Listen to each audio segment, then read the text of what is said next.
أعوذ بالله من الشيطان الرجيم. بسم الله الرحمن الرحيم.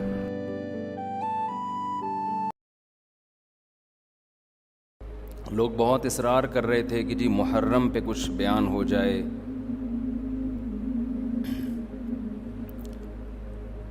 محرم میں دو طرح کے موضوعات ہوتے ہیں. ایک تو کربلا کے موضوع کو بیان کیا جاتا ہے، اس پر میں ایک دفعہ بیان چند سال پہلے کر چکا ہوں کہ اس میں معتدل رائے کیا ہے. کبھی موقع ملا تو دوبارہ بیان کر دیں گے انشاءاللہ کہ اس سے ہمیں اسباق کیا ملتے ہیں، اس میں صحیح بات کیا ہے، واقعے کا صحیح پہلو کیا ہے. اس میں افراط و تفرید بہت ہے، مبالغہ آرائیاں بہت ہیں. سیدنا حسین ابن علی رضی اللہ تعالی عنہ کو کربلا میں شہید کیا گیا، یہ بہت بڑا ظلم ہے، اس میں دو رائے نہیں ہو سکتی. اور بڑی بات یہ کہ حکومت کی سرپرستی میں یہ کام ہوا ہے، اس لیے یہ بڑا ظلم ہے. جو اسلامی حکومت تھی، جو خلافت کی دعوے دار تھی، شاید اسلامی تاریخ میں اس سے بدترین واقعہ ہمیں نہیں ملتا. لیکن یہ ایک واقعہ ہے، محرم کا اس سے براہ راست کوئی تعلق نہیں ہے. واقعات تو کسی نہ کسی مہینے میں ہوتے ہیں، کسی نہ کسی تاریخ کو ہوتے ہیں، تو ان واقعات سے عبرت حاصل کرنی چاہیے، نہ کہ ان تاریخوں کو پکڑ کے ہم بیٹھ جائیں کہ چونکہ اس تاریخ کو یہ ہوا تھا تو ہم نے یہ کرنا ہے، اس ڈیٹ کو یہ ہوا تھا تو ہم نے یہ کرنا ہے. ہمیں کسی قیمت بھی اسلام کا دامن ہاتھ سے نہیں چھوڑنا. حضرت حسین رضی اللہ تعالی عنہ جو کربلا میں نکلے تو محرم ہونے کی وجہ سے تھوڑی نکلے تھے، تو سیاسی حالات کو درست کرنے کی نیت سے نکلے. وہ محرم ہوتا تو بھی جاتے، سفر ہوتا تو بھی جاتے، ربیع الاول ہوتا تو بھی جاتے، رمضان ہوتا تو بھی جاتے. اس کا محرم سے کیا تعلق ہے؟ جس چیز کو آپ نے حق پہ سمجھا اس کے لیے آپ نے خروج کیا، اس کے لیے اپنی گردن کٹا دی.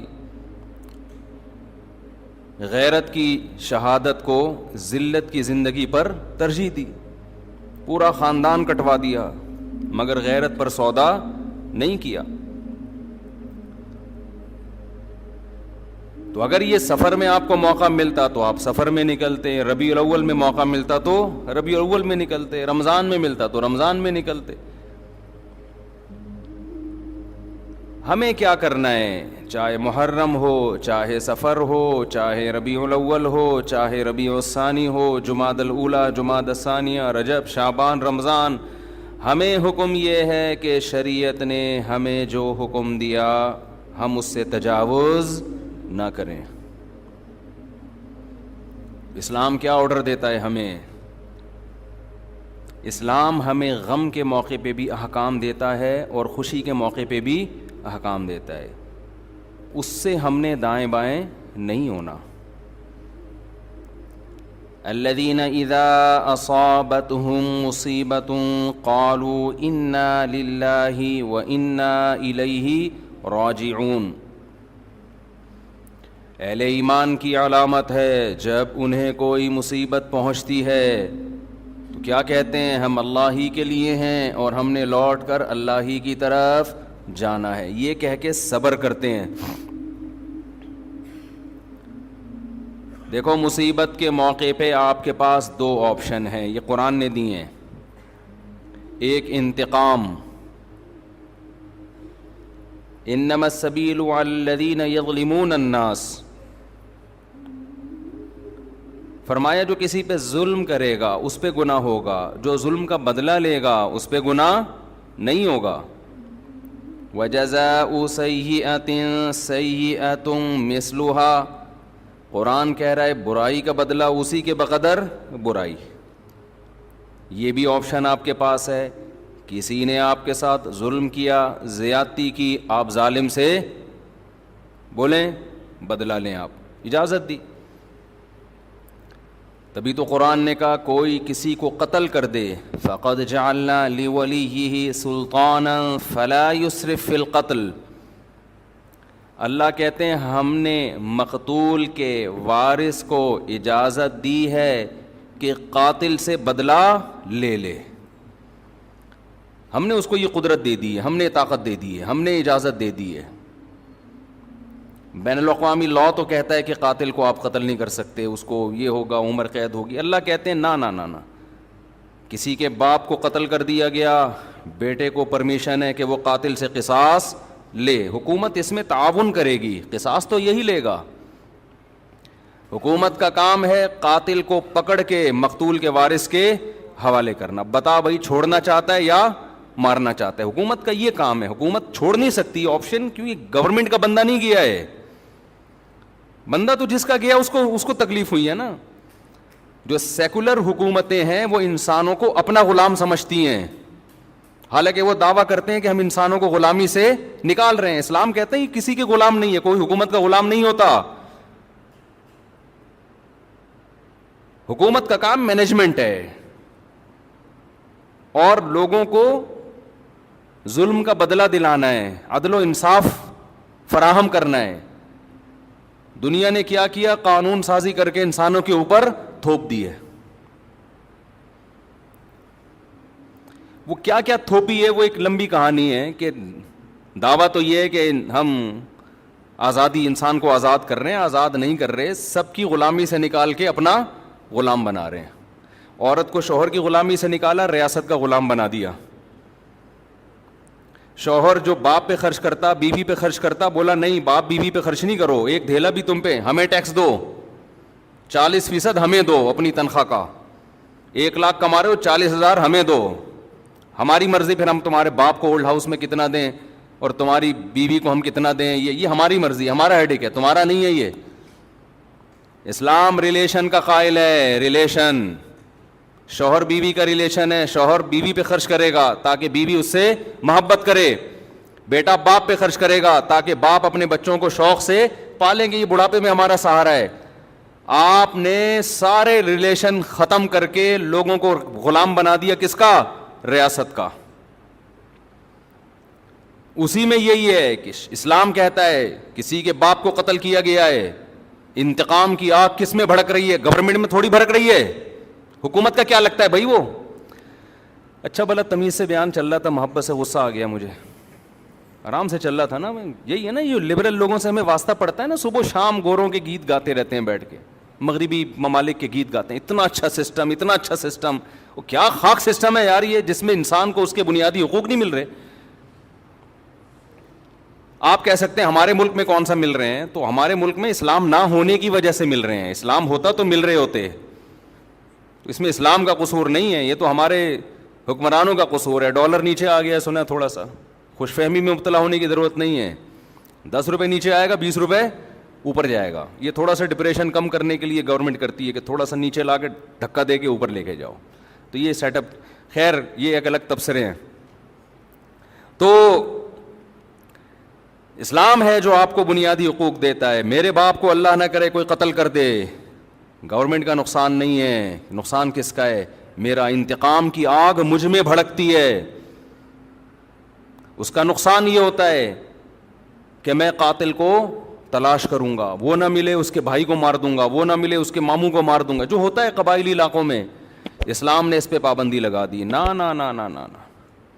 اللہ کہتے ہیں فقط جعلنا لولیہ سلطانا, دیکھو ہم نے تمہارے جذبات کا خیال کیا ہے, ہم نے تمہیں طاقت دی ہے کہ قاتل سے بدلہ لوگے تمہیں گناہ نہیں ملے گا. اب جب ہم نے تمہیں تمہارا حق دے دیا تو اب حد سے تجاوز نہ کرو. کیا مطلب؟ قاتل کے علاوہ کسی اور سے بدلہ لینے کی کوشش نہ کرو. اس نے آپ کا ایک مہمان مارا, آپ نے کہا ہم اس کے 2 مہمان ماریں گے. یہ کام, وہ ایک پنجاب والا چلا گیا نا, پنجاب والا چلا گیا وزیرستان میں, وہاں قبائلی لڑائیاں ہو رہی تھیں, تو وہ کہیں باہر اس کو چارپائی پہ سلا دیا انہوں نے. تو اس کو ڈر لگ رہا ہے یار ان کی تو دشمنی اٹھا ٹھا کی رات کو آوازیں آتی, مجھے کو مار پور کے نہ چلا جائے. اس نے دروازہ بجایا, بھائی مجھے اندر سلا. اس نے کہا کیوں, گھبرا کیوں رہا ہے؟ اس نے کہا مجھے ڈر ہے آپ لوگ کی دشمنیوں میں نہ مارا جاؤں. اس نے کہا فکر نہ کرو, وہ ہمارا ایک مہمان مارے گا, خدا کی قسم اس کا 10 مہمان مارے گا. اس نے کہا بھائی اس کا تم 10 مارو 20 مارو, ہم تو مر گئے نا, ہم تو گئے کام سے. تو دیہاتی علاقوں میں چاہے بلوچستان ہو, چاہے اندرون سندھ ہو, چاہے کے پی کے ہو, چاہے پنجاب ہو, یہی ہوتا ہے. جہاں قانون نہیں ہے وہاں کیا ہے, قاتل نہ ملے تو جو ملے اس کو مار دو. قرآن اس سے منع کر رہا ہے, نا نا نا نا, دیکھو ہم نے تمہیں رائٹ دیا, گورنمنٹ نہیں دیتی ہے, گورنمنٹ کہتی ہے نہیں, اتنے لمبے کیسز چلتے ہیں, مقدمے چلتے چلتے چلتے چلتے پھر جج پیسے کھا کے. ایسا بھی ہوتا ہے, جو ججز بیان سن رہے ہیں ان کے علاوہ کی بات کر رہا ہوں. تو انصاف نہیں ملتا انسان کو. عمر قید تو ہے ہی نہیں اسلام میں, لمبی جیل میں ڈال دیا, وہ اور بڑا مجرم بن کے آئے گا. وہ کھانے پینے سے گیا. یہاں کتنا اچھا قانون بنایا کہ قاتل کو پکڑ کے حکومت کیا کرے گی, باپ کو مارا ہے تو بیٹے کے حوالے, شوہر کو مارا ہے تو بیوی کے حوالے, لے بھائی اپنے میاں کا بدلہ لے لے. اور اگر دیت لے کے چھوڑنا چاہے تو اس کا بھی آپشن تیرے پاس ہے, دیت لے لے, چھوڑ دے اس کو.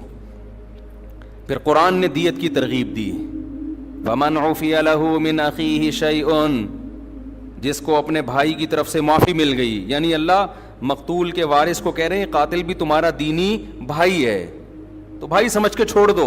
ترغیب دی ہے, زبردستی نہیں کی اسلام نے. حالانکہ اللہ تو زبردستی بھی کر سکتا ہے نا کہ چھوڑنا پڑے گا, لیکن اللہ کہہ رہے میں ایسے قانون کیوں بناؤں, حالانکہ وہ خدا ہے, اس کو ہم پہ حق ہے, پھر بھی وہ کہہ رہا ہے کہ ایسے قانون کیوں بناؤں کہ انتقام کی آگ بھڑکے ان کے دل میں. جو خدا جب ہمارے جذبات کی رعایت کر رہا ہے تو گورنمنٹ کون ہوتی ہے جو رعایت نہ کرے بھائی. اللہ حکومت سے بڑا ہے کہ نہیں ہے, اس کو ہم پہ زیادہ قدرت ہے. تو قرآن نے کیا کہا, ترغیب دی کہ اس کو کیا کرو, معاف کرو. بہتر یہ معاف کر دو, دیت لے لو, پیسے لے کے چھوڑ دو, اس سے تمہاری غربت دور ہو جائے گی, تمہارا نقصان ہوا اس کی تلافی ہو جائے گی. اے اللہ, اس سے تو ہم اگر دیت لے کے چھوڑیں گے یہ تو غیرت کے خلاف ہے. ہمارے باپ کو مارا, وہ قیامت میں کہے گا کہ پیسے لے کے چھوڑ دیا. تو اللہ کہتے ہیں نا نا نا نا نا نا, یہ دنیا کا سزا ہے, آخرت میں قاتل کو معاف نہیں کروں گا. دنیا میں تو قاتل سے قصاص لے بھی لیا جائے نا, گردن اڑا بھی دی جائے تو اس کا جرم تھوڑی معاف ہوتا ہے. اس لیے کہ جس کو مارا ہے اس نے تو بدلہ ابھی لیا نہیں ہے. دیکھیں جب کوئی قتل کرتا ہے دو نقصان ہوتے ہیں, ایک تو جو بندہ مارا اس کا نقصان وہ گیا, دوسرا اس کے لواحقین کا نقصان. تو ابھی تو لواحقین کی تلافی ہوئی ہے, جو بندہ گیا ہے اس سے تو آخرت میں حساب لیا جائے گا. میں سمجھا پا رہا ہوں اپنی بات کہ نہیں سمجھا پا رہا. ابھی میں نے محرم پہ بیان کرنا ہے, لیکن یہ قصاص کی بات درمیان میں آ گئی. میں یہ بتانے کے لیے کہ ہر چیز کا ایک ضابطہ ہے, لا بیان کیا ہے اسلام نے. تو قرآن کیا کہہ رہے, قاتل کو فلا یسرف فی القتل, ہم نے اجازت دے دی ہے تو قتل میں حد سے تجاوز نہ کرو. نمبر 1 حد سے تجاوز کیا ہے, جس نے قتل کیا اس کے علاوہ کسی اور کو مارنے کی کوشش نہ کرو. کہ جی اس کا چاچا آ گیا تو اس کا ماموں آ گیا تو اس کا خالو آ گیا, اس کو اڑا دیا, نا نا نا نا. نمبر 2 قتل کرنے میں بھی حد سے تجاوز نہ کرو, اس کو تڑپا تڑپا کے مت مارو. تبھی حدیث میں آتا ہے لا قواد الا بالسیف, قصاص لیا جائے گا تلوار سے, اس میں تکلیف کم ہوتی ہے. سعودی عرب میں گردنیں اڑائی جاتی ہیں نا, دیکھی ہوں گی آپ نے, اب تو وہاں بھی آہستہ آہستہ کم ہو رہا ہے. اس میں کیا کرتے ہیں, جلاد ادھر ایک تلوار لگاتا ہے گردن پہ پیچھے, جیسے ہی تلوار لگتی ہے آپ کی جتنے بھی کنیکشن ہے نا دماغ اور باڈی کا, فوراً ختم, تکلیف کا احساس ختم.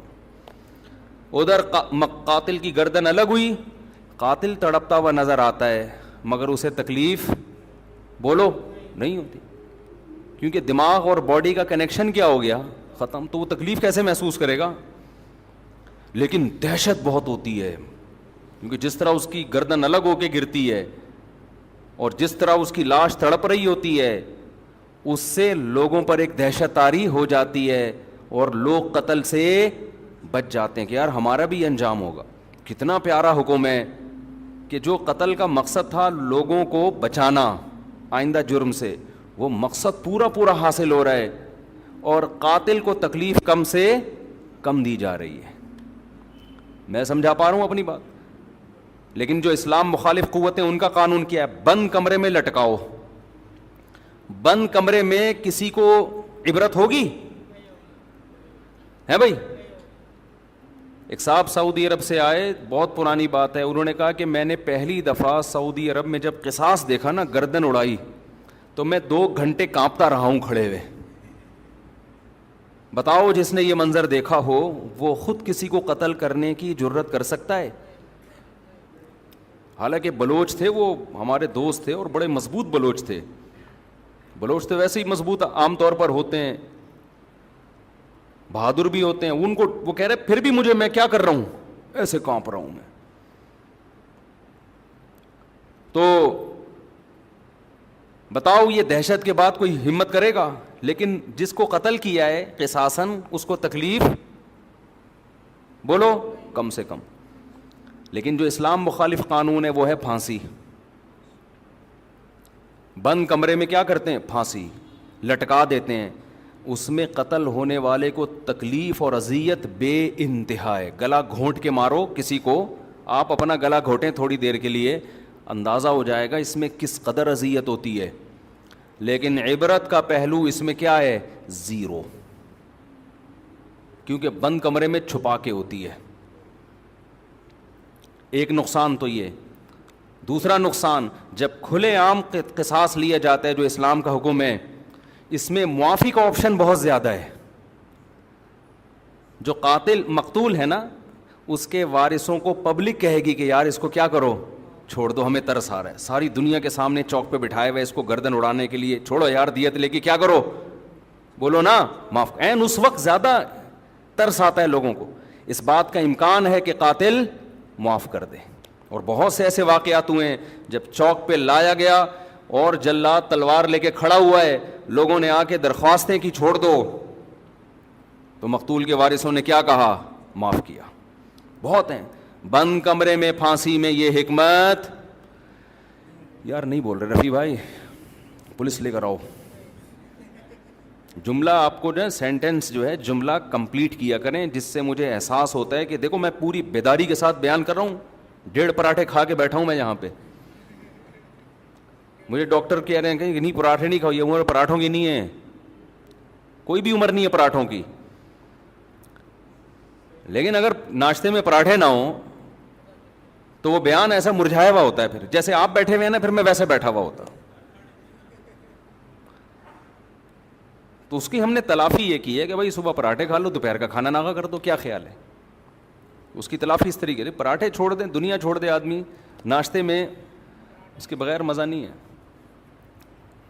کھائے تو مزے کی چیزیں نا، ڈاکٹر لوگ جو ڈائٹنگ پلان بناتے ہیں اس میں تو انسان کے زندگی کے مزے، آپ دیکھو کیٹو ڈائٹ کے نام سے آج کل آ رہا ہے کہ صبح یہ کھائیں، پالک کے اتنے پتے کھا لیں، ہم بکری کو کھلاتے ہیں پالک کے پتے، اتنا پودینہ اس میں اتنے ٹماٹر ڈال کے چاٹ بنا کے کھا لیں اس کو، اور پھر دوپہر کو آپ نے تھوڑے سے پتہ نہیں کیا کرتے ہیں وہ یہ کھا لیں 2 انڈے، اور یہ رات کو آپ تھوڑا سا گوشت، وہ بھی نمکین بالکل سوکھا، اس سے آپ کی صحت بہت اچھی ہو جائے گی۔ تو کرنا کیا ہے بھائی ایسی صحت کے اچھے کر کے، کیا خیال، زندگی لمبی ہو جائے گی آپ کی۔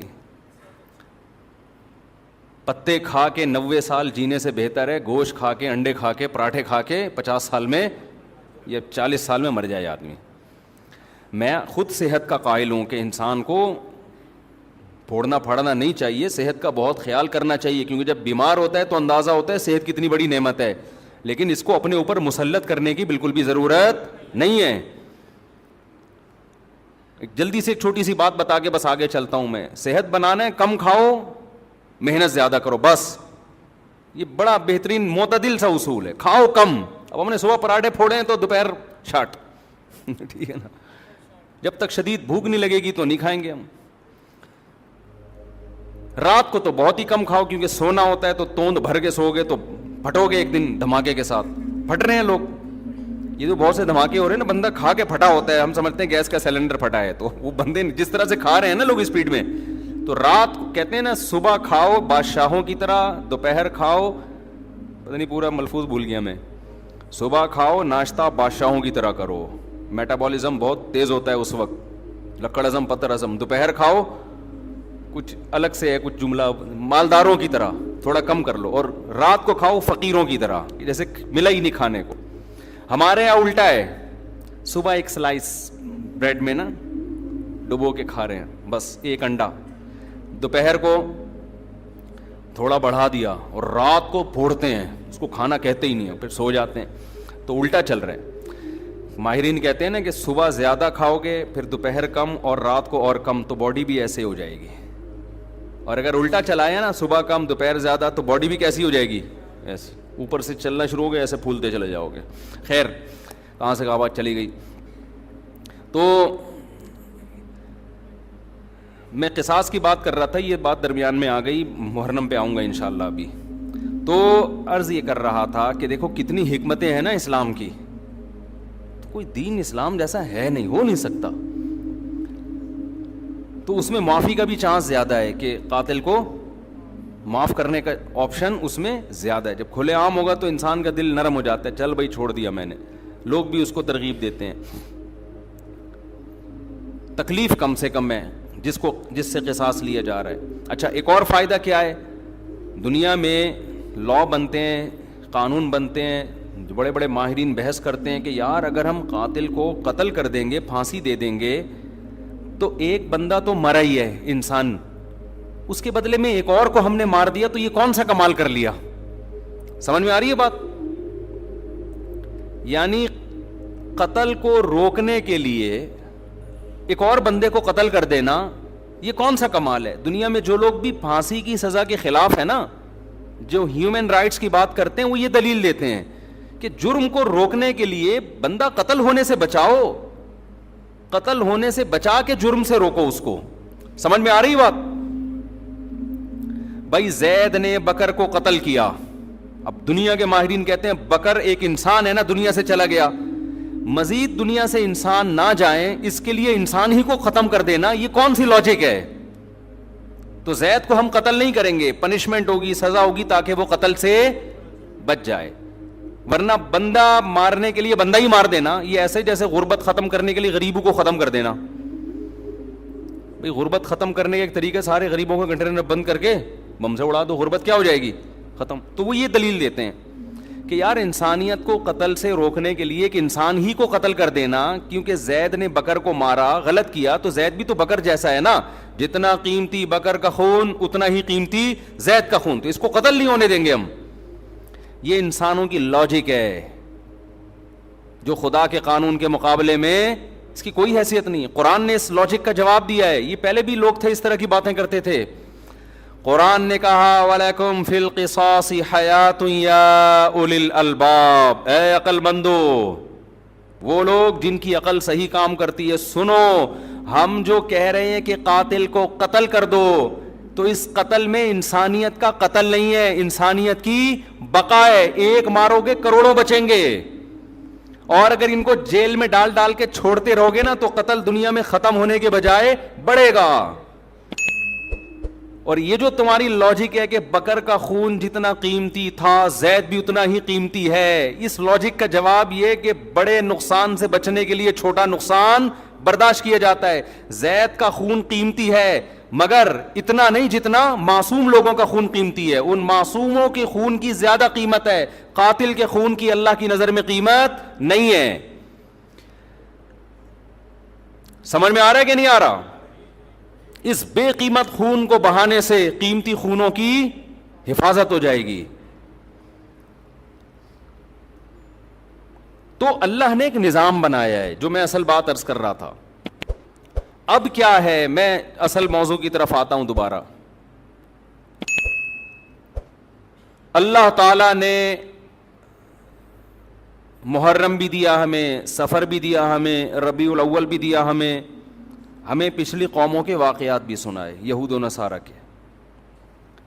قرآن کہتا ہے یہود و نصارہ نے اپنے دین کو کھیل اور تماشا بنا لیا, لہو و لعب. کیا مطلب لہو و لعب بنا لیا؟ جن احکامات کو فوکس کیا گیا تھا نا تورات اور انجیل میں, ان احکامات سے غافل ہو گئے اور اپنی طرف سے احکامات گڑھ گڑھ کے ان کو فالو کرنا شروع کر دیا. سمجھ میں آ رہی ہے بات؟ یہاں تک کہ ان میں بھی پھر اختلافات شروع ہوئے. کسی نے کہا یہ صحیح ہے, کسی نے کہا یہ غلط ہے. اختلاف ہوتے ہوتے ہوتے ہوتے حدیث میں آتا ہے 72 فرقوں میں ڈیوائیڈ ہو گئے. وہ کتنے فرقوں میں؟ 72. کیونکہ جب نئی نئی چیزیں ایجاد کی ہیں نا, تو نئی چیزوں کی بریکیں کیا ہوتی ہیں؟ بولو, فیل. مثلاً آپ نے کہا ربیع الاول میں ہم یوں بھی کریں گے, نبی کے نام پہ یہ بھی کریں گے, وہ بھی کریں گے. تو بھئی جب آپ دن منا رہے ہیں تو کچھ لوگوں نے کہا پھر کیک بھی کاٹیں گے, پراپر سالگرہ منائیں گے. کچھ نے اس کی مخالفت کی, کچھ نے حمایت کی. مخالفت کرنے والوں کے پاس بھی کوئی دلیل نہیں ہے, اس لیے کہ جس بیس پہ آپ مخالفت کر رہے ہو کہ یہ صحابہ سے ثابت نہیں ہے, تو جو آپ کر رہے ہو وہ کہاں سے ثابت ہے؟ تو ٹکڑوں میں بٹنا, فرقوں کے اندر فرقیاں نکلنا شروع, فرقوں کے اندر فرقیاں. پھر بعض نے کہا ہم 12 ربیع الاول کو عید کی نماز بھی پڑھیں گے, کیونکہ جب عید کا دن ہے تو نماز بھی ہونی چاہیے. اور ہو رہی ہے بعض علاقوں میں عید کی پراپر نماز. اس پہ انہی کے علماء نے اعتراض کیا کہ بھئی عید کی دو عیدوں کی نمازیں ثابت ہیں, 12 کو نماز ثابت نہیں ہے. اس پہ سوال اٹھا کہ جب آپ دوسرے پہ رد کرتے ہو تو کہتے ہو یہ ثابت نہیں ہے, تو جو کام آپ نہیں جو کر رہے ہو عید کے علاوہ بھی تو بہت سارے کام کر رہے ہیں آپ 12 ربیع الاول کو, یہ کہاں سے نبی سے ثابت ہیں, صحابہ سے ثابت ہیں؟ نہیں, یہی بات میرا خیال ہے. جب آدمی کی بیس مضبوط نہیں ہوتی نا, تو وہ فرقوں میں اور تفرقے میں بٹتا چلا جاتا ہے. وہ فرقے سے فرقیاں, فرقیوں کی پھر ذیلی فرقیاں, وہ ہوتے ہوتے اتنا کچومڑ بن جاتا ہے کہ سمجھ میں نہیں آتا کہ میں اس کو فالو کروں یا اس کو فالو کروں. میں سمجھا پا رہا ہوں اپنی بات؟ تو نبی نے فرمایا بنی اسرائیل 72 میں, میری امت 73 فرقوں میں تقسیم ہوگی. لے بھائی, اب آپ تو ہو گئے نا کنفیوز, کیا خیال ہے؟ ارے وہ 72 میں ڈیوائیڈ ہوئے, ہم کتنوں میں ڈیوائیڈ ہوں گے؟ 73. اب آپ بتاؤ, اگر نبی صرف اتنی بات بتاتے, آگے نہ ہوتا, تو ہم تو پاگل ہو جاتے کہ نہیں ہو جاتے؟ مجھے لگ رہا ہے آپ نہ پاگل ہوں گے نہ عقل مند ہوں گے. پاگل ہو جاتے ہیں نا کہ یار ہم تو اتنے کنفیوز ہو جائیں گے, کون سا, لوگ مجھ سے آ کے کہتے ہیں سمجھ میں نہیں آتا کون سا مولانا درست ہے, گرین چینل صحیح ہے کہ وائٹ چینل صحیح ہے کہ بلیک چینل صحیح ہے, کالے کپڑے پہنے کہ سفید کپڑے پہنے کہ پیلی چپل پہنے کہ نیلی چپل پہنے, چپلوں میں, کرتوں میں, ٹوپیوں میں, بغیر ٹوپی والے. پنجاب میں ایسی مسجد بھی ہے, میں پنجاب گیا ہوا تھا تو مسجد میں 2 جماعتیں ہو رہی تھی, ٹوپی والوں کی الگ اور بغیر ٹوپی والوں کی الگ. ایک فرقہ ہے وہ کہتا ہے ٹوپی نہیں پہنو, وہ کبھی بھی ٹوپی نہیں پہنتے. ایک ٹوپی والوں کی الگ ہو رہی تھی اور بغیر ٹوپی والوں کی الگ ہو رہی تھی. تو فرقے در فرقیاں, یہ فرقیاں لفظ میں نے خود نکالا ہے, فرقی یہ ہے نہیں عربی میں, لیکن یہ اردو میں یہی اچھا لگ رہا ہے. جیسے مولانا ہوتے ہیں نا, ہمارے سر میں مولانا کا مطلب مولانا, مولوی کا مطلب تھوڑا سا چھوٹا قسم کا. اور ایک حضرت نے ایک لفظ نکالا تھا مولوڑی, جو بالکل جس کو کچھ بھی نہ آتا ہو لیکن مولانا بن کے گھوم رہا ہو. تو کہتے ہیں یہ جو مولوڑی ہیں نا یہ فساد پیدا کرتی ہیں, نہ یہ مولوی ہے نہ یہ مولانا ہے, یہ کیا ہے, چھوٹی چھوٹی مولوڑیاں, ان کو آتا کچھ بھی نہیں ہے لیکن مولانا بنے ہوئے فتوے دے رہے ہوتے ہیں. تو 73 فرقوں میں امت کیا ہوگی؟ ڈیوائیڈ. ہم ابھی اسی سے ڈرے بیٹھے تھے کہ یار اتنے فرقے, نبی نے ہمیں اور ڈرا دیا. آگے جو الفاظ ہیں اس سے تو اور زیادہ خوف پیدا ہو رہا ہے, پھر نبی تسلی بھی دیں گے, اور خوف پیدا ہو رہا ہے. آپ نے فرمایا کلہم فی النار الا واحدہ, ایک کے علاوہ سب کے سب کہاں جائیں گے؟ جہنم کی آگ میں. سب کو اٹھا کے پھینک دے گا اللہ جہنم میں. لو بھائی, اس سے تو ہمارا خوف کم ہونے کے بجائے اور زیادہ بڑھ گیا. اگر نبی اتنا ہی کہتے 73 فرقوں میں ڈیوائیڈ ہو جاؤ گے, ہم کہتے کوئی بات نہیں یار, 73 میں سے ہو سکتا ہے 70 جنت میں جائیں, تو ہم کس میں سے ہوں گے؟ انہی 70 میں سے ہوں گے.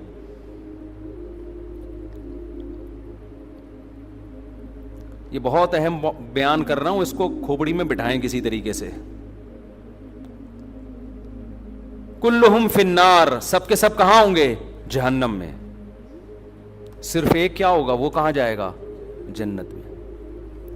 صحابہ علم پر حریص تھے, انہوں نے فوراً نبی سے پوچھ لیا کہ یا رسول اللہ وہ ایک جنتی کون سا ہے. اگر یہ نہ پوچھتے تو کتنا بیڑا غرق ہو جاتا ہمارا.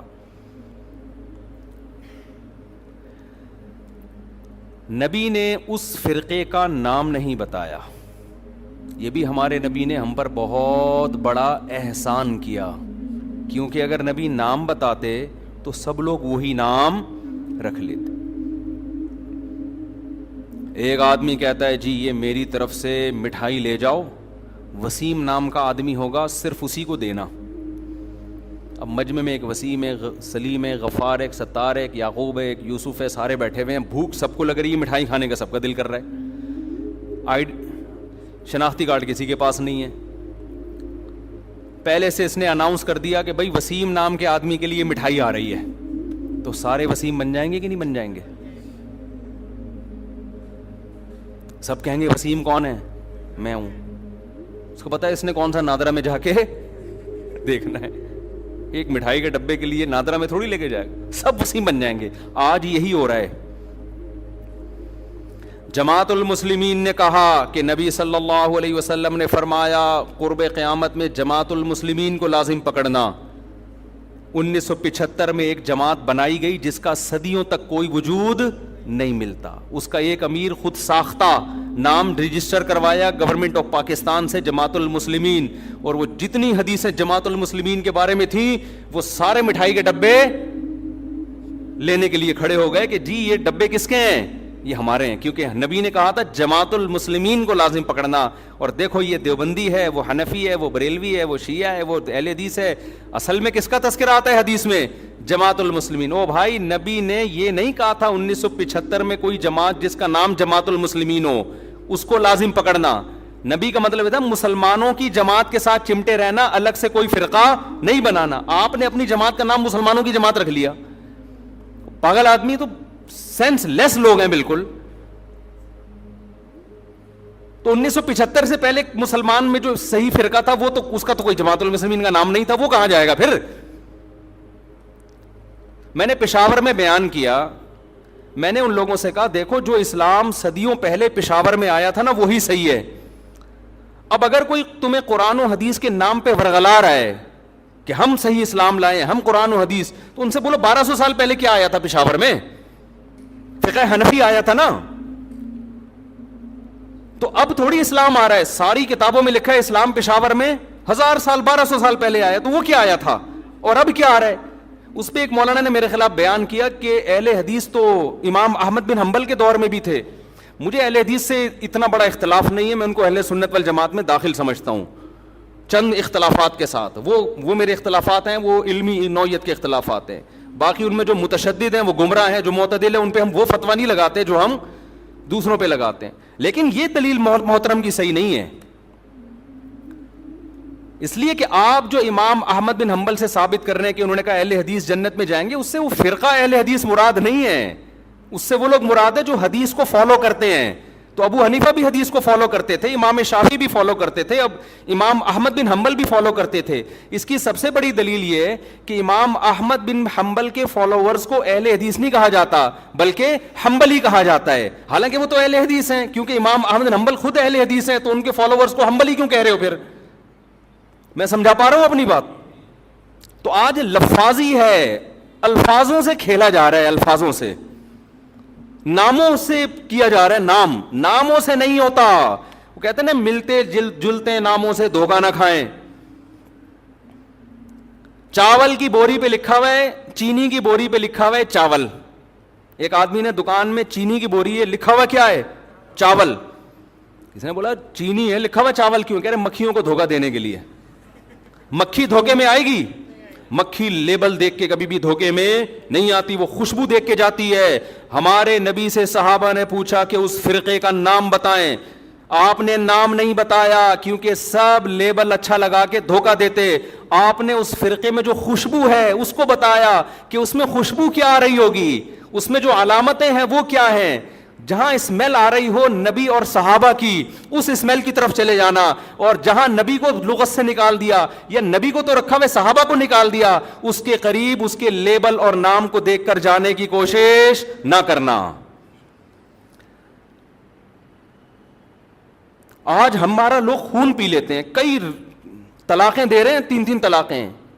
جس کو دیکھو سعودی عرب کے بن باز کا فتویٰ, صالح العثیمین کا فتویٰ, ان 2 مفتیوں کا فتویٰ کہ بھی سعودی عرب یہ کہہ رہا ہے کہ 3 طلاقیں ایک ہوتی ہیں.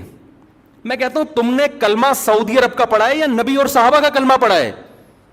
کوئی ایک صحابی دکھا دو جس نے 3 طلاق کو ایک کہا ہو, اور میں درجنوں دکھاؤں گا آپ کو. یار آپ لوگوں نے صحابہ سے بھی زیادہ سعودی عرب کے علماء کو بنا لیا ہے. یہ تو 15ویں صدی کے علماء ہیں. وہ کہتے ہیں وہ حدیث کوٹ کرتے ہیں, اس حدیث کا مطلب صحابہ نے کیا سمجھا؟ کسی ایک صحابی نے اس حدیث کا وہ مفہوم لیا جو سعودی علماء لے رہے ہیں. میں سعودی علماء کے خلاف نہیں ہوں, وہ ہم سے زیادہ بہتر ہوں گے, ہم سے تقویٰ میں, للہیت میں, علماء کا ادب ہمارے لیے ضروری ہے. مگر آپ نے جب تقلید کرنی ہے تو آپ سعودی علماء کی کرو گے یا صحابہ کی؟ صحابہ کی کرو گے. آپ فقہ حنفی کو نہیں مانتے, آپ شافی کو نہیں مانتے, صحابہ کو تو سب مانتے ہیں نا. کوئی ایک صحابی دکھا دو جس نے 3 طلاق کو ایک کہا ہو. حتیٰ کہ جو صحابی 3 کو ایک کہنے والی حدیث بیان کر رہے ہیں وہ بھی 3 کو کتنی کہتے ہیں؟ 3 کہتے ہیں. اس کا مطلب اس حدیث کا وہ مفہوم نہیں ہے جو بن باز مراد لے رہے ہیں.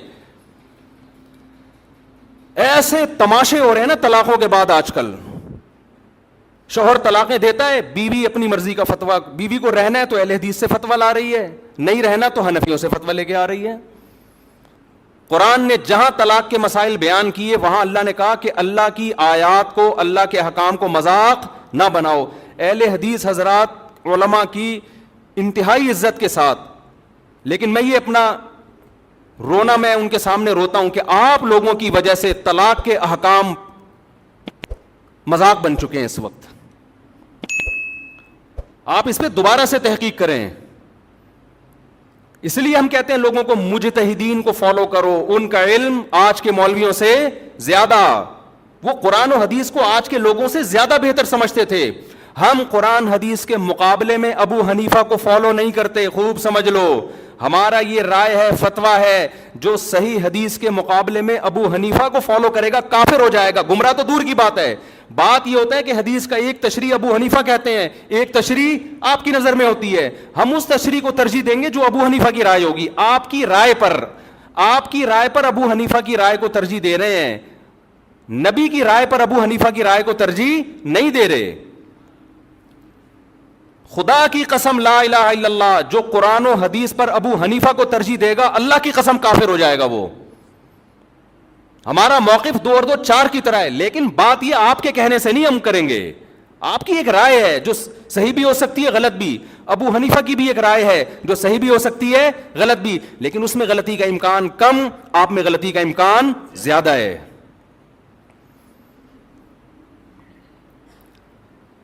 تو طلاق ثلاث میں تو 4 ائمہ متفق ہیں. یہ تو تابعین تبع تابعین کے دور کے ہیں, سارے صحابہ متفق ہیں. آپ کو حدیث مل گئی, یہ کیسی بات ہے بھائی؟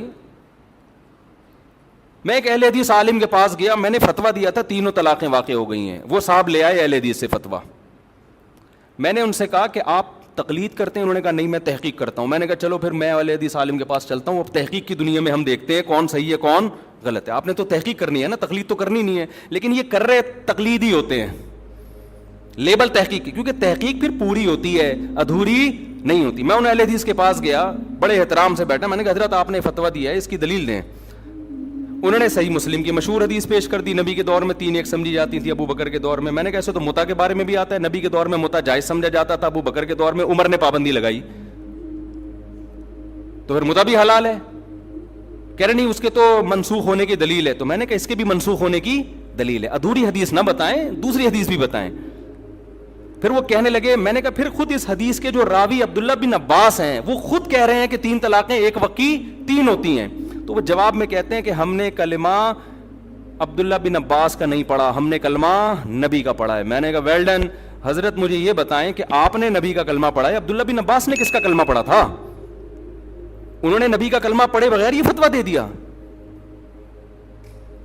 تو میں عرض کر رہا ہوں کہ لفاظی ہے, سمجھ رہے ہیں, لیبل اچھے اچھے لگے ہوئے ہیں. باقی ہر چیز میں اہل حدیث کو غلط نہیں کہتا, بعض چیزوں میں صحیح ہیں وہ, اور بعض چیزوں میں دیوبندی غلط ہے, معذرت کے ساتھ. اللہ یہ کہ دیوبندیوں کے جو محققین ہیں, بڑے بڑے علماء ہیں, وہ ایسی غلطیاں نہیں کرتے. مفتی تقی عثمانی صاحب ہو گئے, اس لیول کے جو علماء ہیں نا وہ معتدل ہیں. وہ آپ نے دیوبندیت کو سمجھنے کے لیے ہر آدمی کو فالو نہیں کرنا, ہر ایک کا بیان آپ یوٹیوب پہ سن کے فتویٰ لگا دو کہ یہ ایسا نہیں ہے بھائی.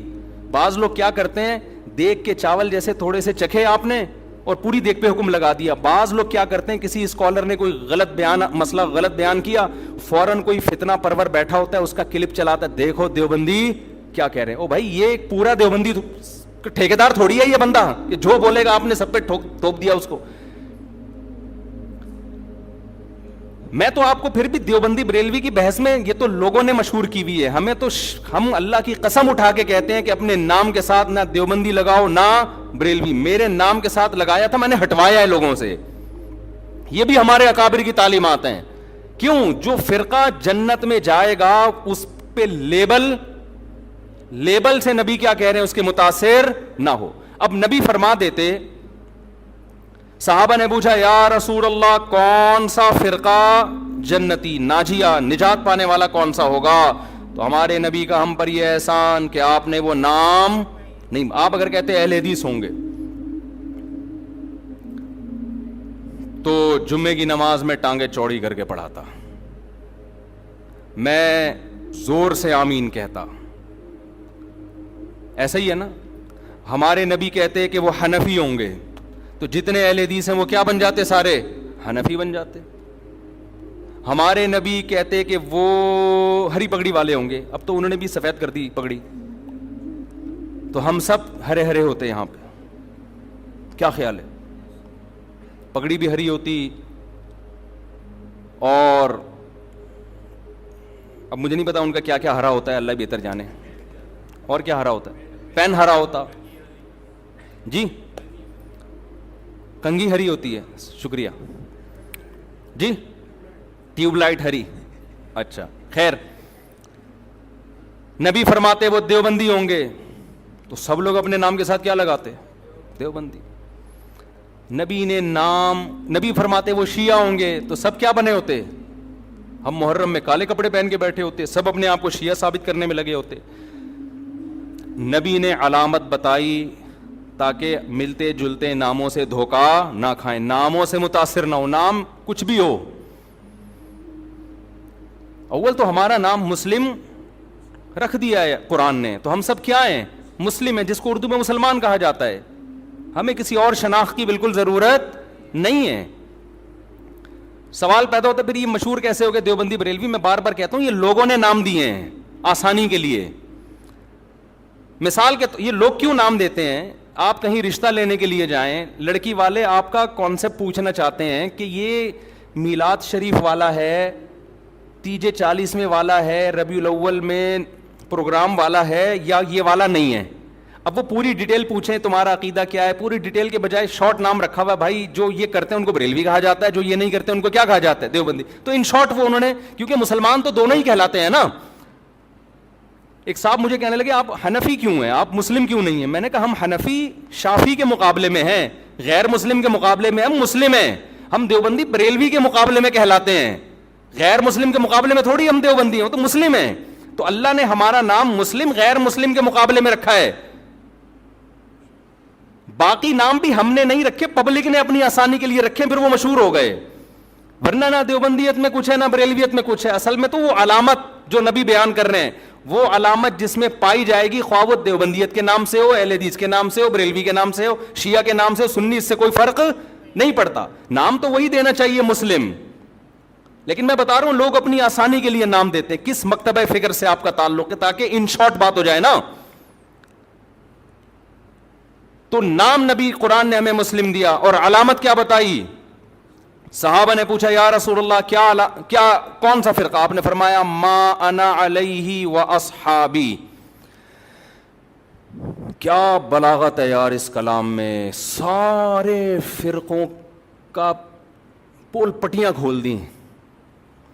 آپ نے یہ نہیں فرمایا جو قرآن کو فالو کرے گا, یہ نہیں فرمایا, کیونکہ ہر فرقہ نسبت کہاں کرتا ہے, کیونکہ قرآن تو سب کی بیس ہے نا, قرآن ہی سے نکل گئے. کیا خیال ہے بھائی؟ ایک فرقہ مسلمانوں میں آئے اور کہ میں تورات کو مانتا ہوں, قرآن کو نہیں مانتا ہوں, تو تو ہے ہی نہیں, تو کسی کھاتے میں ہے ہی نہیں, نکل یہاں سے. بیس تو قرآن ہے, اور قرآن کو ماننا بھی ضروری, اس کو فالو کرنا بھی, لیکن فرقوں میں جب فرق کیا جا رہا ہے تو قرآن کا تذکرہ نہیں. ما انا علیہ, جس پر میرا عمل, میں چلوں, تو نبی جس پر چلے اس کو تو حدیث کہا جاتا ہے. اور یہ بھی نہیں فرمایا حدیث, کیونکہ حدیث قول, عام طور پر حدیث کا اطلاق قول پر ہوتا ہے. بخاری میں ایک روایت آ گئی, مسلم میں ایک روایت آ گئی, لوگ اس کو حدیث سمجھتے ہیں. نبی کا جو پراپر عمل رہا ہے, کس پر آپ صلی اللہ علیہ وسلم عمل کر کے گئے ہیں, اس کو آج کل کے لوگوں نے حدیث سے خارج کر دیا. مثال کے طور پر امام مالک حدیث لے کر آتے ہیں ہاتھ باندھ کے نماز پڑھنے کی, فتویٰ دیتے ہیں ہاتھ چھوڑ کے نماز پڑھی جائے. میں مسجد نبوی میں بیٹھا ہوا تھا, ایک صاحب تقریر کر رہے تھے اردو میں, سارے فتنے وہاں اردو اسپیکنگ جا کے پھیلاتے ہیں, عرب میں نہیں عام طور پہ یہ تشدد. اس سے کسی نے پوچھا کہ ہاتھ چھوڑ کے نماز پڑھنا کیسا ہے, انہوں نے کہا بالکل ناجائز, بدعت. کیوں؟ حدیث میں آتا ہے ہاتھ باندھ کے نماز, ہم حدیث کو فالو کریں گے, امام مالک کو فالو نہیں کریں گے. اتنی سختی سے امام مالک پہ رد کیا. میں نے کہا اس جگہ امام مالک نے کئی سال بیٹھ کے درس دیا ہے, اس نے ان کی شخصیت کا بھی احترام نہیں کیا. عوام یہ میسج لے کے جا رہی ہے کہ قرآن و حدیث کا اس کو پتہ ہے, امام مالک کو پتہ نہیں تھا, حالانکہ وہ تو تبع تابعین میں سے ہیں. حدیث میں آتا ہے ان قریب ایک شخص پیدا ہونے والا ہے مدینہ میں, جس کی طرف پوری دنیا سے علم کے لیے لوگ آئیں گے. اکثر علماء اس طرف گئے, اس سے مراد امام مالک ہیں. اکثر علماء اس طرف گئے. اتنے بڑے عالم کا مذاق اڑا دیا آپ نے. آپ یوں کہہ سکتے تھے کہ حدیث میں آتا ہے کہ ہاتھ باندھ کے نماز, امام مالک نے دیکھا کہ مدینہ والے ہاتھ چھوڑ کے نماز پڑھ رہے ہیں. امام مالک نے اس سے دلیل پکڑی کہ انہوں نے صحابہ کو دیکھا ہوگا, اور صحابہ نے کس کو دیکھا؟ نبی کو. تو اگرچہ باندھنے کا تذکرہ ہے, لیکن نبی کا آخری عمل کیا تھا؟ ہاتھ چھوڑ کے. تو امام مالک کی رائے میں یہ دلیل ہے. وہ کہہ رہے ہیں کہ حدیث میں تو ہمیں باندھنے کا تذکرہ ملتا ہے, لیکن جو عمل مل رہا ہے ہمیں پریکٹیکلی, جو تواتر مل رہا ہے وہ چھوڑنے کا مل رہا ہے. تو عملی تواتر کو وہ زیادہ ویلیو دے رہے ہیں قولی حدیث سے, تو وہ بھی حدیث ہی پر عمل کر رہے ہیں. پھر آپ ایک رائے بیان کر دیتے کہ بھئی ان کی رائے بھی ٹھیک ہے, دلیل ان کی بھی بنتی ہے, لیکن ہم حدیث کے ظاہر کو دیکھتے ہیں, بھئی باندھنے کا تذکرہ ہے, تو ہم کہتے ہیں نبی نے جو چھوڑ کے نماز پڑھی ہوگی, ہو سکتا ہے وہ کسی عذر سے پڑھی ہو, یا ہو سکتا ہے کہ جی وہ آسانی کے لیے, یہ بتانے کے لیے کہ یہ بھی جائز ہے. تو ادب کا تقاضا یہ کہ باندھ لیے جائیں, لیکن اگر کوئی امام مالک کی رائے کو فالو کر رہا ہے تو ہم اس کو بھی برا نہیں کہیں گے. یہ انداز ہوتا تو میرا خیال ہے زیادہ اچھا ہوتا. لیکن آج کل کے اسکالرز جو قرآن حدیث کے ٹھیکیدار بنے ہوئے ہیں, ان کا یہ اسٹائل بولو نہیں ہے. ان کا یہ اسٹائل ہے کہ حدیث مجھے آتی ہے, باقی سارے جاہل ہیں. یہ تو امام مالک کے بارے میں. اگر وہ پوچھ لیتے نا رفع الیدین کا مسئلہ امام حنیفہ کا, پھر تو وہ ایک دم آگ نکلنا شروع ہو جاتی. جو اسٹائل امام مالک کا تھا کہ مدینہ میں نے لوگوں کو ہاتھ چھوڑ کے نماز پڑھتے ہوئے پایا ہے, رفع الیدین نہ کرنے کے بارے میں وہی دلیل کس کی ہے؟ امام ابو حنیفہ کی, کہ کوفہ علم کا مرکز تھا. کوفہ میں عبداللہ بن مسعود اور علی رضی اللہ تعالیٰ عنہ کے آ کے آباد ہوئے. یہ دونوں صحابہ علم میں دوسروں سے بہت زیادہ تھے. ان کے شاگرد جتنے بھی کوفہ میں تھے رفع الیدین نہیں کرتے تھے. امام ابو حنیفہ نے اس سے استدلال کیا کہ ٹھیک ہے بخاری مسلم تو امام حنیفہ کے بعد آئی ہے, لیکن صحیح حدیثیں رفع الیدین کرنے پر بھی ہیں, لیکن یہ جو آخر میں نہیں کر رہے اتنے سارے صحابہ, تو یہ اس کی علامت ہے نبی نے آخر وقت میں ترک کر دیا تھا. آپ اس دلیل پہ آپ یہ کہہ سکتے ہیں کہ مجھے یہ دلیل سمجھ میں نہیں آتی, میری رائے یہ کہ کیونکہ بخاری میں ہے تو ہم رفع الیدین کریں گے. ٹھیک ہے, آپ کی نہیں سمجھ میں آ رہی تو ٹھیک ہے, ہم تو مانتے ہیں نبی نے کیا ہے. لیکن اگر ابو حنیفہ اہل کوفہ اور صحابہ تابعین جو ان کے شاگرد تھے ان کے عمل سے استدلال کرتے ہوئے نہ کرنے کا فتویٰ دے رہے ہیں, آپ ان کی نماز کو بولو خلاف سنت ہے, اس کا مطلب آپ اپنی رائے کو دوسرے پر تھوپنا چاہتے ہیں. امام ترمذی جو امام بخاری کے شاگرد ہیں, جب رفع الیدین کرنے کا ذکر کیا نا انہوں نے, آپ ترمذی میں دیکھ سکتے ہیں عربی میں, تو اس میں کہتے ہیں وَبِهِ يَقُولُ بَعْضُ أَهْلِ الْعِلْمِ مِنْ أَصْحَابِ النَّبِي، رفع الیدین کرنا بعض اہل علم صحابہ کی رائے تھی. جب رفع الیدین نہ کرنے کا تذکرہ کیا ہے تو پھر لکھتے ہیں وَبِهِ يَقُولُ غَيْرُ وَاحِدٍ مِّنْ أَهْلِ الْعِلْمِ مِنْ أَصْحَابِ النَّبِي، یہی اہل علم صحابہ میں بہت سارے لوگوں کی رائے ہے. یہ کون کہہ رہے ہیں؟ امام بخاری کے شاگرد. حالانکہ وہ خود بھی رفع الیدین کے قائل تھے، لیکن دلیل میں صحابہ کی جب بات آ رہی ہے تو کیا کہہ رہے ہیں؟ تو میں آپ سے عرض کر رہا ہوں کہ ہر محدث، ہر مجتہد کا اپنا ایک اصول ہوتا ہے، اور اس کا بنیادی مقصد کس کو فالو کرنا ہے؟ نبی کو فالو کرنا. تو آپ صرف قولی حدیث لے رہے ہو، نبی کا عمل نہیں دیکھ رہے، یہ مسٹیک ہے. تو نبی نے پہلی علامت کیا بیان کی؟ ما انا علیہ، بولو نا، وہ اصحابی، جس پر میں ہوں، جو میرا عمل ہے جس پر. تو یہ نبی کا عمل تھا. اب اس عمل میں اختلاف ہو سکتا ہے، کوئی کہہ رہا ہے ہاتھ چھوڑ کے نماز کا عمل تھا، کوئی کہہ رہا ہے ہاتھ باندھ کے نماز کا عمل تھا، کوئی کہہ رہا ہے رفع الیدین کا عمل تھا، کوئی کہہ رہا ہے نہ کرنے کا عمل تھا، آخر عمل.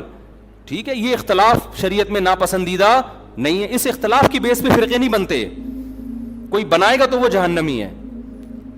اور یہ اختلاف صحابہ میں بھی تھا، کیونکہ دونوں میں وہ علامت پائی جا رہی ہے ما انا علیہ. کامیاب فرقے کی علامت کیا ہے؟ جس پر نبی کا عمل. تو نبی کا عمل دونوں پر ہے نا، تو اس میں آپ دونوں میں سے کسی کو بھی غلط بولو نا یار. نہ ہاتھ باندھ کے نماز پڑھنے والے کو، نہ ہاتھ چھوڑ کے، نہ رفع الیدین کرنے والے کو، نہ کرنے والے کو، کیونکہ دونوں کے پاس دلیل ہے، دونوں مکتبہ فکر کی، اور دونوں کہاں سے ثابت کرتے ہیں؟ نبی سے. تو اس بیس پہ جتنا بھی اختلاف ہو، اس اختلاف سے جنت اور جہنم کا فتویٰ نہیں لگتا. سمجھ میں آ رہی ہے بات؟ اگلی بات، نبی یہاں کہہ کے رکے نہیں صرف ما انا علیہ. اگر آپ رک جاتے تو ہم صحابہ کو بیچ سے نکال دیتے. ہم کہتے ہیں حدیث میں کیا آ رہا ہے، بس نبی نے فرمایا وَأَصْحَابِي. کیوں؟ اب دیکھو ترتیب کیا ہے. آپ نے قرآن کا ذکر کیوں نہیں کیا؟ کیونکہ قرآن کی لوگ ایسی تشریح کریں گے جو نبی کی تشریح کے خلاف. جیسے غامدی صاحب اللہ ان کی عمر میں برکت دے، بہت ساری تشریحات ایسی کرتے ہیں قرآن کی جو حدیثوں کے خلاف جا رہی ہیں. نبی نے شادی شدہ زانی مرد کو رجم کیا ہے، ساری دنیا جانتی ہے، متواتر روایات ہیں. وہ قرآن کی آیت کی تشریح کرتے ہیں کہ زانی مرد اور عورت کو 100 کوڑے مارو. وہ تشریح ایسی کر رہے ہیں جس میں شادی شدہ کو بھی شامل کر رہے ہیں، حالانکہ یہ کنواروں کے بارے میں نازل ہوئی ہے. حدیث سے پتہ چلتا ہے، متواتر حدیث سے. تو نبی نے کیا فرمایا؟ قرآن کا تذکرہ کیوں نہیں ڈائریکٹ اپنے عمل کو پیش کیا، تاکہ لوگ قرآن کی وہ تشریح نہ کریں جو میرے عمل کے، صرف میری حدیث نہیں، میرے عمل کے بھی خلاف ہو. اور عمل بھی نبی کا اصل میں حدیثی کہلاتا ہے. 2 قسمیں، قولی اور ایک فعلی. آپ نے ایک عمل کیا، صحابہ نے سینہ بسینہ اس عمل کو نقل کیا، یہ بھی حدیث ہے، چاہے بخاری میں نہ بھی ہو، چاہے مسلم میں نہ بھی ہو. دوسرا، آپ نے ان لوگوں پہ رد کرنے کے لیے جو حدیث کی تشریح اخپل طریقے سے کریں اور اس میں صحابہ کو بیچ سے نکال دیں، ان کو نکالنے کے لیے آپ نے کیا فرمایا؟ میرا اور میرے اصحاب کا عمل. سمجھ میں آ رہی ہے بات؟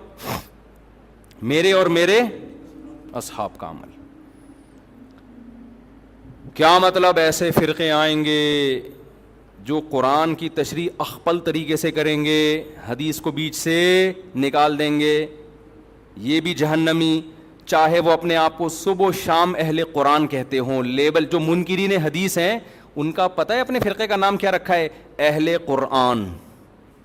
اور جب آپ ان کے سامنے بیٹھو گے قرآن کے فضائل بیان کرنا شروع کر دیں گے، بار بار قرآن کیا کہتے ہیں، اللہ کا کلام. مقصد قرآن کی فضیلت نہیں ہوگی، مقصد حدیث کا انکار ہوگا. سمجھتے ہو گے نہیں سمجھتے؟ لوگ متاثر ہوتے ہیں، یار یہ ماشاءاللہ اللہ کے کلام کو کتنا فوکس کرتے ہیں، ماشاءاللہ ماشاءاللہ کتنا ان کے دل میں اللہ کے کلام کا جلال ہے. او بھائی، یہ جو آپ کے سامنے صبح و شام قرآن کے فضائل بیان کر رہا ہے، اس کا مقصد حدیث کی نفی ہے. ایک آدمی قرضہ مانگنے کے لیے آیا اور آپ سے کہہ رہے سفارش کر دیں کہ وسیم بھائی مجھے قرضہ دے دیں. دوسرا بھی آ گیا قرضہ مانگنے کے لیے، آپ چاہ رہے ہو اس کو نہ ملے اس کو مل جائے، آپ کو پتہ ہے یہ سیٹ ایک ہی آدمی کو دے گا. اب آپ نے دوسرے کی بے پناہ تعریفیں شروع کر دیں، تو یہ تعریفوں میں ضمناً دوسرے کی کیا ہے؟ برائی ہے. یہ بندہ ٹھیک نہیں ہے, اس کو نہیں دو. ٹھیک ہے نا. لیکن نام پرویزی فرقے نے اپنا نام کیا رکھا ہوا ہے؟ اہل قرآن. اہل قرآن. تو اسی طرح جب حدیث نبی نے ہمیں پہلے بتا دیا, کچھ لوگ ایسے آئیں گے جو حدیث کی تشریح ایسی کریں گے جو صحابہ کی سمجھ میں نہیں آئی. نام کچھ بھی رکھ سکتے ہو آپ, اہل حدیث رکھ سکتے ہو آپ, اہل قرآن رکھ سکتے ہو آپ, دیوبندی رکھ سکتے ہو آپ, محمدی رکھ سکتے ہو, کچھ بھی رکھ سکتے ہو. عمل دیکھا جائے گا پریکٹیکلی ہو کیا رہا ہے. بھئی صحابہ کیوں نہیں ہے, صحابہ کا فتویٰ یہ کیوں نہیں ہے؟ اور ان صحابہ میں بھی آپ نے سب سے زیادہ ہائی لائٹ کیا خلفائے راشدین کو. علیکم بسنتی و سنت الخلفاء الراشدین المہدیین, میری اور خلفائے راشدین کی سنت کو لازم پکڑو.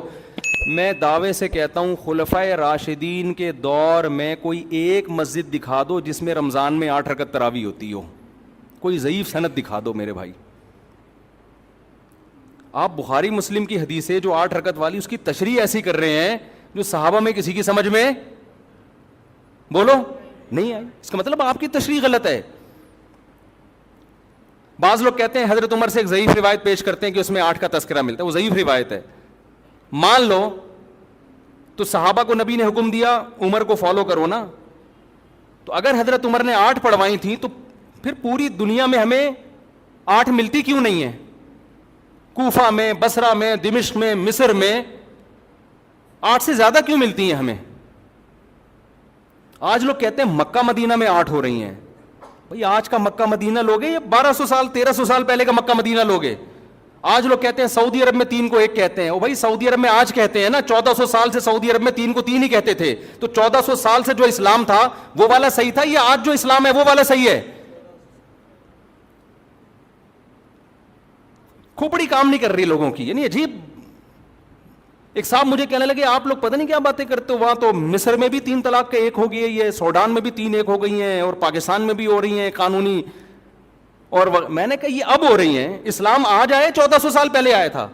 اب ہونا اس کی علامت ہے کہ اب تک نہیں تھا, اب تک 3 ہی تھیں.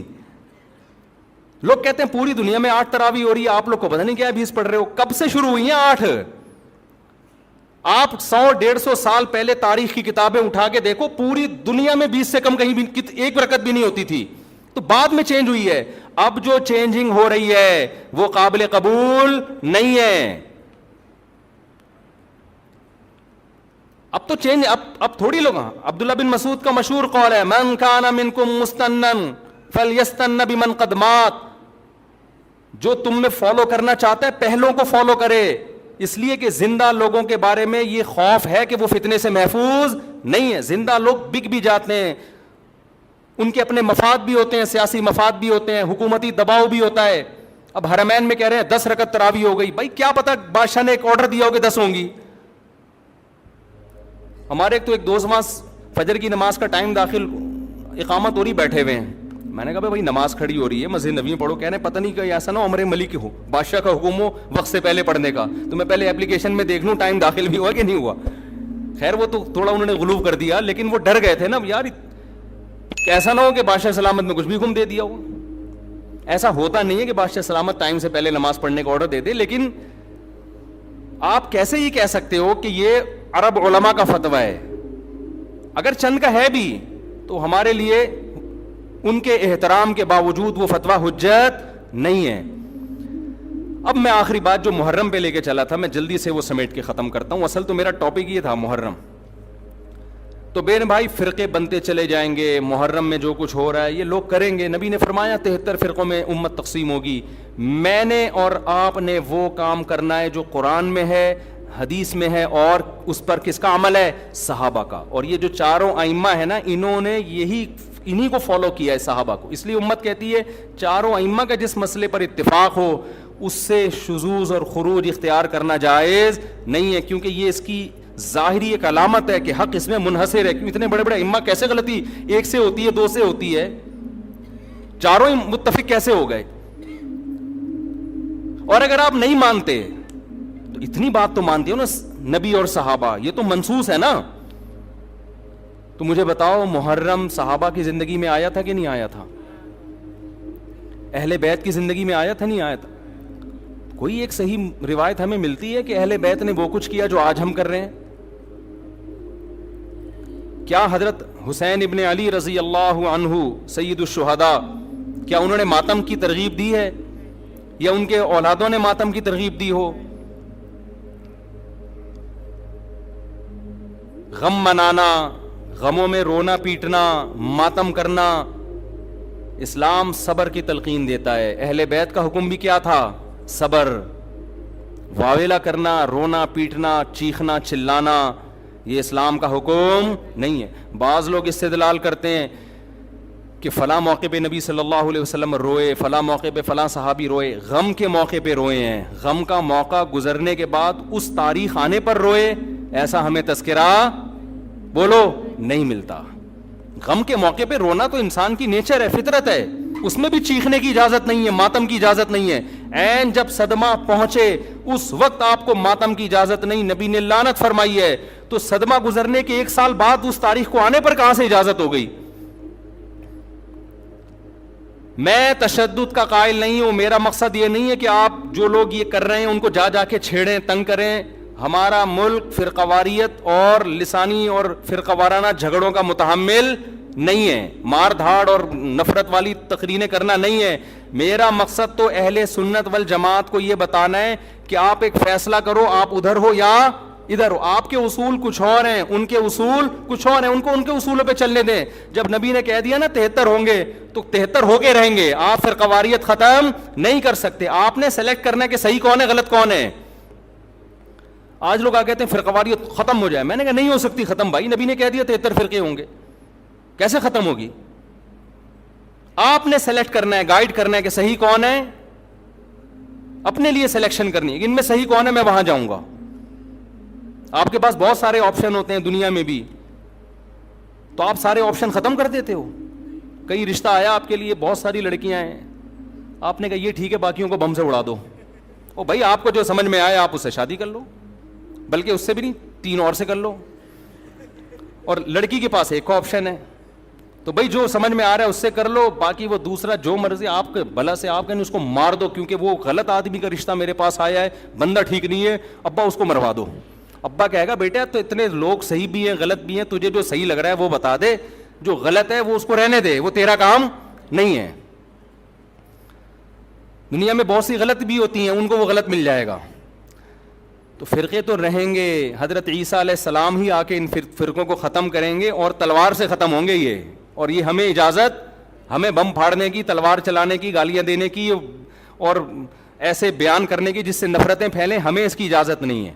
ہمارے پاس تو جو بھی آتا ہے ہم اس کو گلے لگاتے ہیں، شیعہ لوگ بھی آتے ہیں، ہم ملتے ہیں، تمیز سے بات کرتے ہیں، اکرام کرتے ہیں، السلام علیکم، مذہب پہ بحث نہیں کرتے ہم، کیوں؟ ہمیں پتہ ہے خام خواہ کا جھگڑا ہوگا، جو سیکھنے آنا چاہے بات کر لیتے ہیں اس سے ہم۔ تو ہم نفرتوں کے قائل نہیں ہیں، نہ ہم تشدد کے قائل ہیں، ہم تو آپ کو یہ بتا رہے ہیں کہ آپ فیصلہ کرو کہ آپ ہو کس کیٹیگری میں۔ ہماری حدیث ہمیں یہ بتاتی ہے، ہمارے نبی ہمیں یہ بتاتے ہیں کہ ما انا علیہ واصحابی، جو میرے اور صحابہ کا طریقہ۔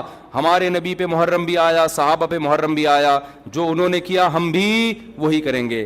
ہمارے نبی کی زندگی میں ربیع الاول آیا، صحابہ کی زندگی میں خلفائے راشدین کی زندگی میں آیا، جو انہوں نے کیا ہم بولو نا وہ کریں گے۔ انہوں نے کیا کیا؟ صبر کیا ہے، غم کے موقع پہ کیا کیا ہے؟ صبر کیا ہے۔ تو ہم بھی کیا کریں گے؟ صبر۔ یا ہمیں اجازت دی ہے قاتل سے قصاص لیں، حضرت حسین کے قاتل اگر آج ہمیں مل جائیں ہم انشاءاللہ ان کو زندہ نہیں چھوڑیں گے۔ جب نہیں ہے ہمارے پاس، ہمارے دور میں نہیں ہے، تو اللہ سے ہم دعا کرتے اللہ ان سے انتقام لے قیامت کے دن، حضرت حسین کے خون کا بدلہ لے اللہ ان سے، اور لے گا، اللہ کیوں چھوڑے گا۔ لیکن اگر ہم نے اس حدود سے تجاوز کر کے ہم نے وہ کچھ کیا جو اللہ اس کے رسول کی منشا کے خلاف ہے، تو میرے بھائی جہاں قاتلوں سے سزا لی جائے گی اللہ ہمیں بھی نہیں چھوڑے گا۔ کہ یہ کون سی اہل بیت کی تعلیمات تھی جس پر تم عمل کر رہے ہو؟ سفید لباس اسلام میں پسندیدہ ہے، ٹھیک ہے، نبی نے ہر رنگ کا لباس پہنا ہے، پسند کس کو کیا؟ سفید کو۔ وہ محرم میں بھی پسندیدہ، وہ سفر میں بھی، وہ ربیع الاول میں۔ جیسے ہی رشتہ میسر ہو اسلام حکم دیتا ہے نکاح میں تاخیر نہ کرو، چاہے محرم ہو، محرم ہے تو سفر تک ڈیلے نہ کریں، سفر میں رشتہ ملا تو ربیع الاول تک ڈیلے نہ کریں. ویسے بھی میرے بھائی جس نے 4 شادیاں کرنی ہوں گی وہ اگر ڈیلے کرنا شروع کر دے تو اس کی ہو گئی. پھر اسلام میں تو یہ کہ جلدی نکاح کرو. محرم میں بھی کریں, جو نہیں کر رہے ان کو چھوڑ دیں, اپنے ان کا فرقہ ہے, ان کا مسلک ہے, چھیڑے نہیں کسی کو, جا کے بحث نہ کریں. دفتروں میں بحثیں خامخواہی شروع ہو جاتی ہیں. آپ نے اپنے بارے میں فیصلہ کرنا میں کدھر ہوں, میں کدھر کھڑا ہوں. جو کالے کپڑے پہننے دیں, نہ ان پہ طنز کریں, نہ ان پہ ہوٹنگ کریں, یہ جائز نہیں ہے, اس سے نفرتیں پیدا ہوں گی. جو کر رہا ہے کرنے دو. آپ کے بچے جب پوچھیں ابو انہوں نے کالے کپڑے پہنے, بولیں بیٹا ان کا فرقہ ہے, ہم لوگ اس فرقے کے نہیں, ختم ہو گئی بات. تو ابو ہم اس فرقے ہم کیوں نہیں ہیں, بیٹا ہم حدیث میں آتا ہے کہ ما انا علیہ و اصحابی. جب بچہ آپ کا پوچھے نا تو آپ بتائیں حدیث میں آتا ہے جو میرے اور صحابہ نے, چونکہ صحابہ نے یہ نہیں کیا تو ہم بھی نہیں کر رہے. تو بیٹا پوچھے گا پھر یہ کیوں کر رہے ہیں, تو بیٹا جو ان کا کام ہے وہ ان سے پوچھنے کا ہے, وہ مجھ سے پوچھنے کا نہیں ہے. اب بچہ جائے گا ان سے پوچھنے کے لیے, اس کو بولیں بیٹا جب بڑے ہو جاؤ گے نا پھر جا کے پوچھنا, ابھی پوچھا تو رپلائی بھی ہوگا, اس سے کیا پیدا ہوگا, فتنہ. تو بچے میں کھوپڑی ہوگی تو وہ اتنی بات اس کی کھوپڑی میں انشاءاللہ آ جائے گی, 2 اور 2 4 کی طرح. پھر بچہ کہے گا ہمیں کیا کرنا چاہیے, اس کو بتا دو بیٹا قرآن میں صاف طور پہ لکھا ہوا ہے کہ ہم نے بنی اسرائیل سے عہد لیا تھا کہ ان احکام کو فالو کرنا ہے. بنی اسرائیل نے ان احکام کو چھوڑ کر فرقے بنا دیے. تو بیٹا قرآن میں سورہ بقرہ میں اللہ کہہ رہا ہے ان احکام کو فالو کرو, وَاعْبُدُوا اللَّهَ, اللہ کی عبادت کرو. سمجھتے ہو؟ تو بیٹا ہم نے کیا کرنا ہے, اللہ کی عبادت. ابو عبادت کیسے کرنی ہے, بیٹا 5 نمازیں پابندی سے پڑھنی ہے, ٹھیک ہے نا.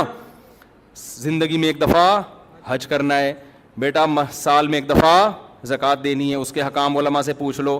یہ کرنا ہے ہم نے, محرم میں بھی کرنا ہے, سفر میں بھی کرنا ہے, ربیع الاول میں بھی کرنا ہے,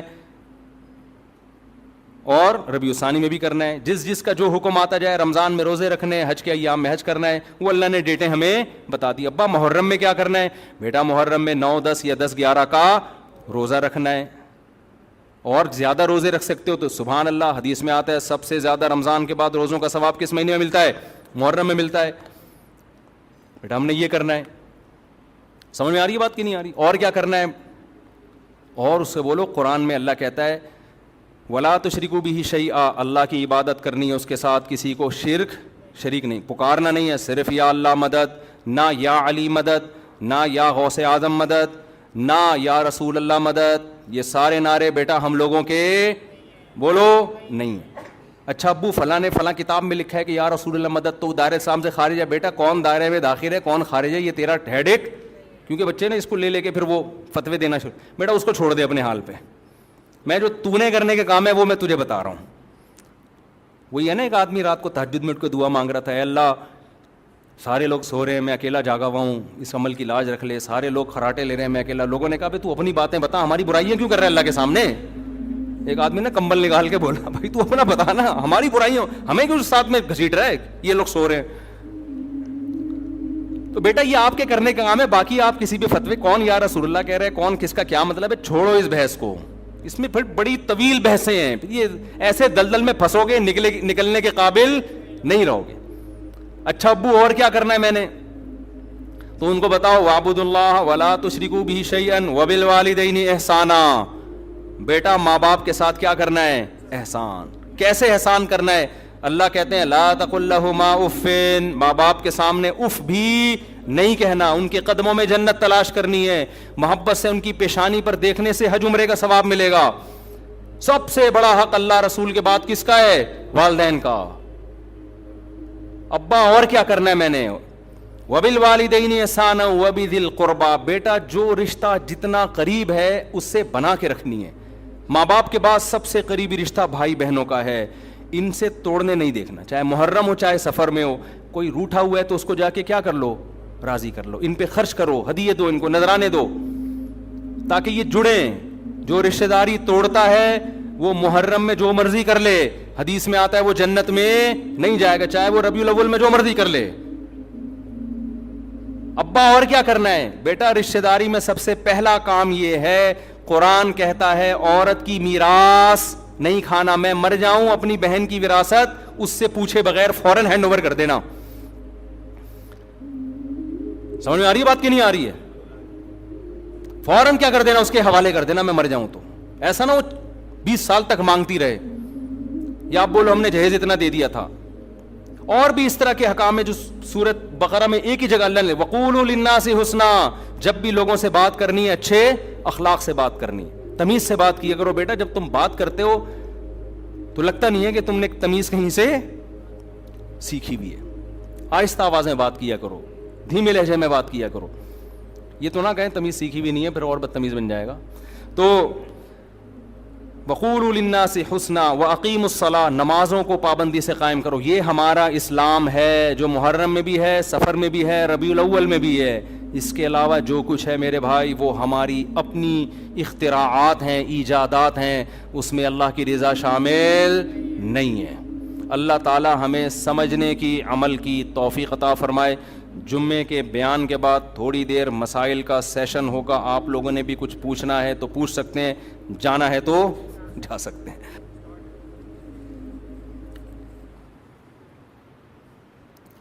یہ میں نے آج بیان میں جو حضرت حسین رضی اللہ عنہ کے لیے سید الشہداء کا لفظ استعمال کیا تو حدیث میں یہ حضرت حمزہ کے لیے استعمال ہوا ہے، تو اس کو کریکشن کر لیں. حضرت حسن اور حسین کو سیدہ شبابی اہل الجنہ، جنت کے نوجوانوں کا سردار کہا گیا ہے.